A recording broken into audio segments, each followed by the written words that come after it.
Friends, welcome back to my channel. നിങ്ങൾ ആദ്യമായിട്ടാണ് എൻ്റെ ചാനൽ കാണുന്നതെങ്കിൽ സബ്സ്ക്രൈബ് ചെയ്യാൻ മറക്കരുത്. കൂടാതെ അടുത്തുള്ള പാട്ടുകൾ അപ്ലോഡ് ചെയ്യുമ്പോൾ അറിയുവാനായി ആ ബെല്ലൈക്കൺ കൂടെ പ്രസ് ചെയ്യുക.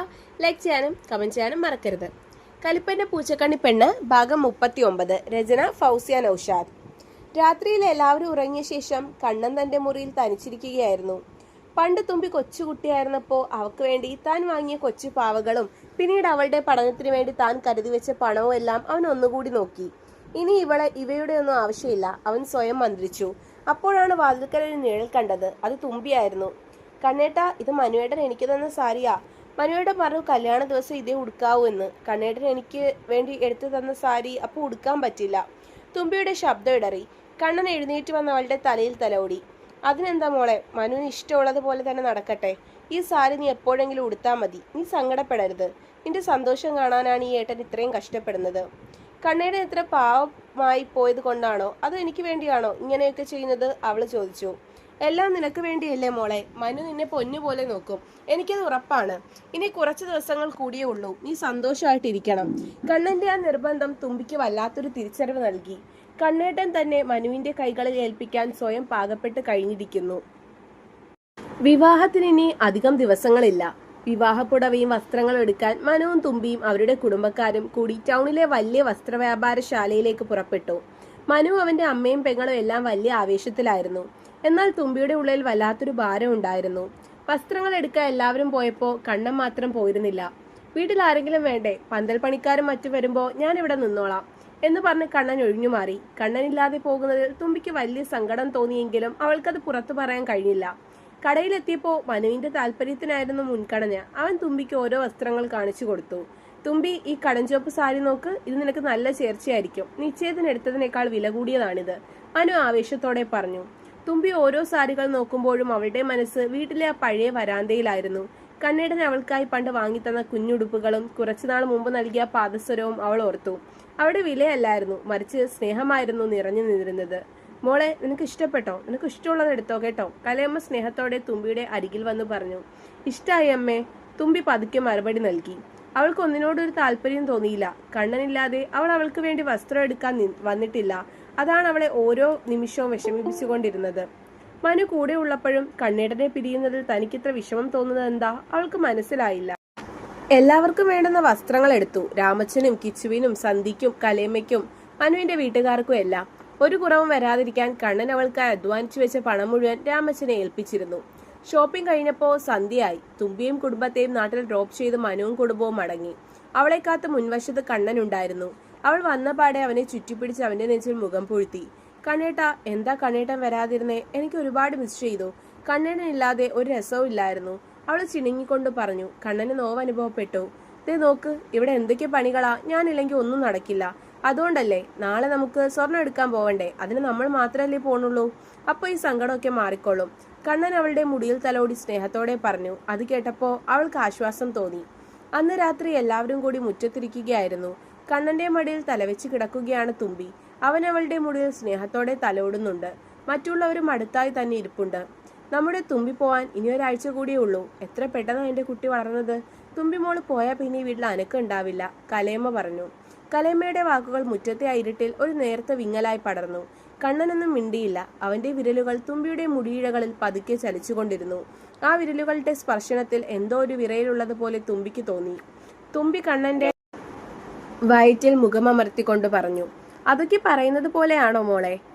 കല്യാണം കഴിഞ്ഞാ നീ മറ്റൊരു വീട്ടിലെ വിളക്കാണ്. അവിടുത്തെ ചിട്ടകളും രീതികളും ഒക്കെ ആയി വരുമ്പോ ഈ നാടും വീടും ഒക്കെ ഒരു ഓർമ്മയാകും. രാമച്ചൻ ഒരു ദീർഘശ്വാസത്തോടെ പറഞ്ഞു. കണ്ണൻ പതുക്കെ തുമ്പി എഴുന്നേൽപ്പിച്ചു. മതി കിടന്നത്, നാളെ രാവിലെ നേരത്തെ എഴുന്നേൽക്കേണ്ടതല്ലേ. ടൗണിൽ പോയി സ്വർണ്ണം എടുക്കാൻ നല്ല തിരക്ക് കാണും. മോള് പോയി കിടന്നുറങ്ങിക്കോ.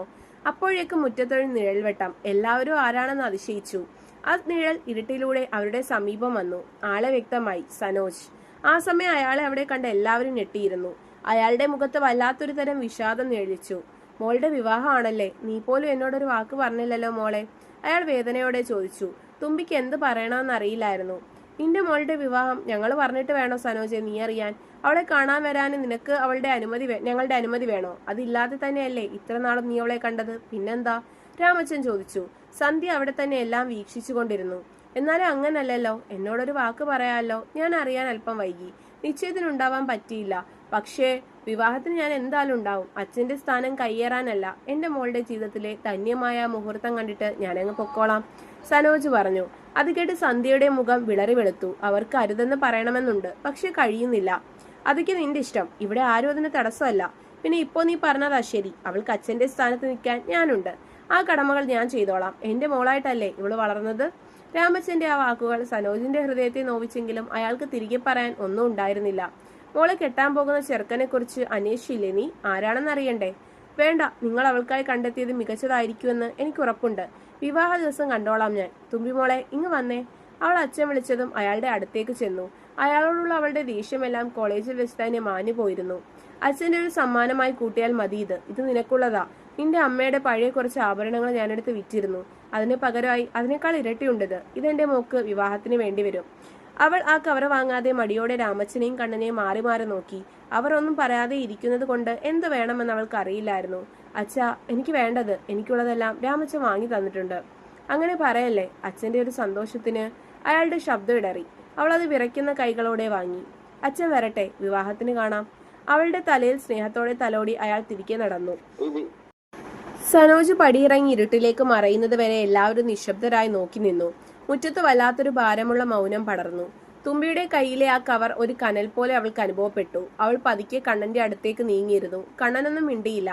അവന്റെ നോട്ടം സനോജ് പോയ വഴിയിലായിരുന്നു. തന്റെ തുമ്പിയെ തന്നിൽ നിന്നും മനു മാത്രമല്ല, അവളുടെ അച്ഛനും പതുക്കെ അടർത്തിയെടുക്കുകയാണോ എന്നവന് തോന്നിപ്പോയി.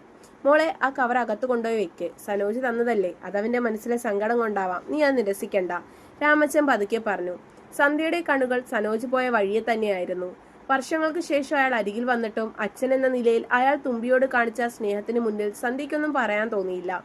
രാത്രി വൈകിട്ടും തുമ്പിക്ക് ഉറക്കം വന്നില്ല. അവൾ ആ കവർ തുറന്നു നോക്കി. മനോഹരമായൊരു താലിമാലയും കമ്മലുകളും അതിലുണ്ടായിരുന്നു. പഴയ സ്വർണം വിറ്റ് അയാൾ വാങ്ങിയ പുതിയ ഡിസൈൻ. തുമ്പി അത് നെഞ്ചോട് ചേർത്ത് വെച്ചു. ഒരു വശത്ത് താൻ ജനിച്ച അച്ഛൻ, മറുഭാഗത്ത് തന്നെ വളർത്തിയ അച്ഛനും ഏട്ടനും. ഈ സ്നേഹങ്ങൾക്കിടയിൽ അവൾ വല്ലാതെ വീർപ്പുമുട്ടി. ആരോടും അവൾക്ക് ദേഷ്യമില്ല, സ്നേഹം മാത്രം. പിറ്റേന്ന് രാവിലെ തന്നെ തുമ്പിയും വീട്ടുകാരും സ്വർണം എടുക്കാൻ ഇറങ്ങി. അത്യാവശ്യം നല്ല ഡിസൈൻ തന്നെ അവർ തിരഞ്ഞെടുത്തു. സ്വർണത്തിന് നല്ല വിലയായതുകൊണ്ട് അവരുടെ പക്കലുള്ള പണത്തിന് അത്രയൊന്നും എടുക്കാൻ ഉണ്ടായിരുന്നില്ല. സനോജ് കൊണ്ടുവന്നതും പുതുതായി വാങ്ങിയതും ചേർത്ത് ഒരു 20 പവനോളം ഉണ്ട്. 20 പവൻ എന്നത് ആ കുടുംബത്തെ സംബന്ധിച്ചിടത്തോളം വലിയൊരു തുക തന്നെയായിരുന്നു.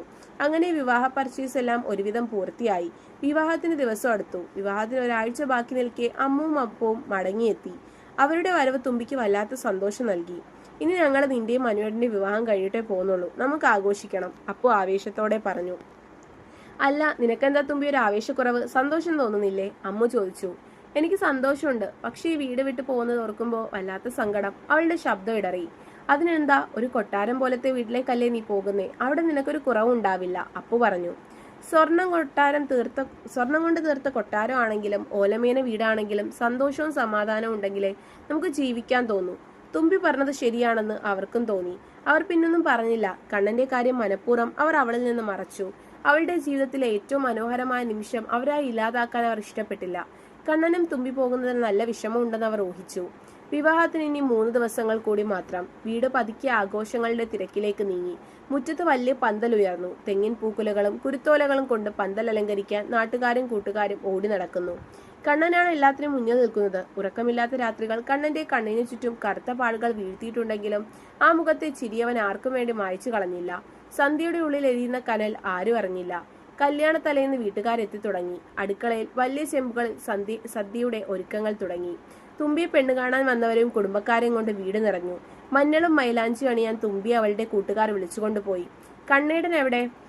ഇടയ്ക്കിടെ തുമ്പി തിരക്കിക്കൊണ്ടിരുന്നു. പന്തലിന്റെ ഒരറ്റത്ത് പണിക്കാരുടെ ഇടയിൽ വിയർത്ത് കുളിച്ച് നിൽക്കുകയായിരുന്നു കണ്ണൻ. തുമ്പി അങ്ങോട്ട് ചെന്നു.